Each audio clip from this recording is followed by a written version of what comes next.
Okay, so today we're doing a deep dive, really getting into the nuts and bolts of cinematic language. Right. We've got the script draft for the Assassin's Creed Mirage, Valley of Memory trailer. The cinematic one. Yeah.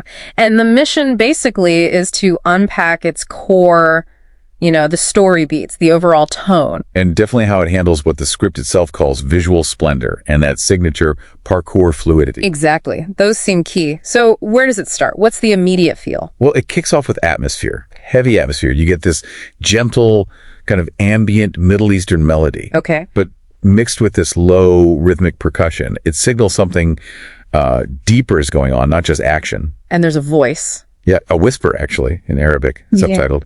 It says, "The desert hides many truths, and the shadows remember." Sets a searching tone right away. Searching. Yeah, that makes sense. And the visuals back that up. The geography. Oh, absolutely. It's all about establishing the world, but also the mystery. You get these quick cuts, sun-baked rocks, vast, empty desert plains at dusk. Classic desert imagery. Right. But then also these close-ups on ancient stone carvings, forgotten ruins. Oh. The big shot. Basim, way up high on a sandstone arch, looking down at this surprising, lush, hidden valley. So that contrast is deliberate. Yeah. From barrenness to this hidden life. Totally deliberate. And the script uses that exact moment, that setting, for Basim's voiceover, his mission statement. He says, "The memory is a weapon, and this valley, this is where the weapon was forged." Okay, so the place itself is significant. It's not just backdrop, it's a crucible, like you said. Precisely. It tells you right off the bat, memory isn't just looking back, it's active. It shapes things. It's a weapon being forged. A weapon forged through memory. Yeah. And refined through movement, I guess, that parkour fluidity. Exactly. Let's talk about that action blueprint.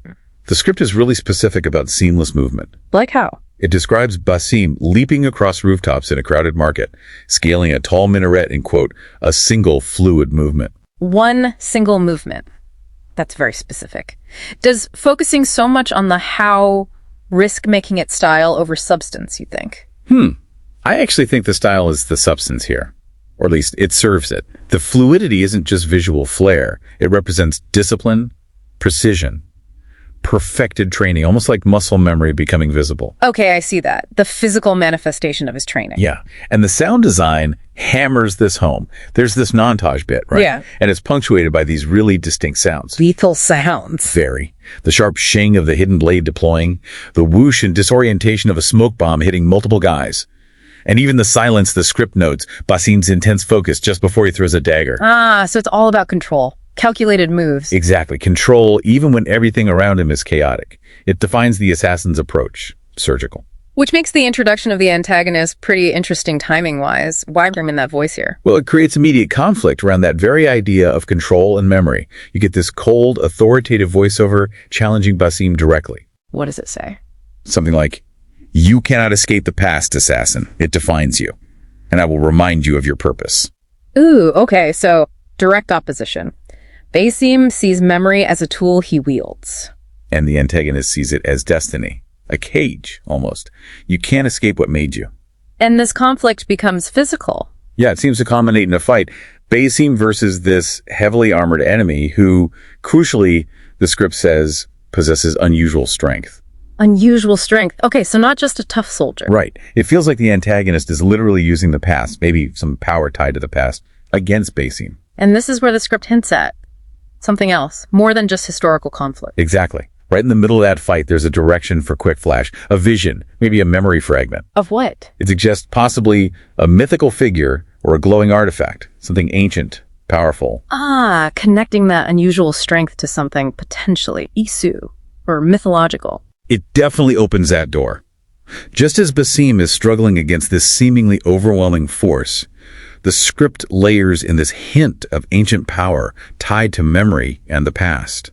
It's not just his past, maybe something bigger. So the forging round isn't just personal history, it could be deeper history, ancient power. Seems like it.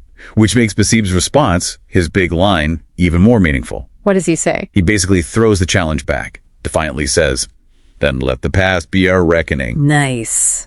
And that leads into the big finale. Yep. straight into the iconic leap of faith. From somewhere impossibly high, the script emphasizes big swell in the music, the eagle cry, you know the drill. The classic Assassin's Creed moment. Absolutely. And the final shot pulls way back, showing the whole valley, those ancient structures now glowing under the moonlight, reinforces that this place, this crucible of memory, holds real power. So wrapping it up, the script really blends that fluid, high-intensity action With this central mystery about memory, destiny, and maybe even supernatural power. It uses the visuals and the movement to serve that core theme. memory as the battleground where identity is fought over. Well put. Okay, so here's something for you to chew on as you anticipate seeing this brought to life.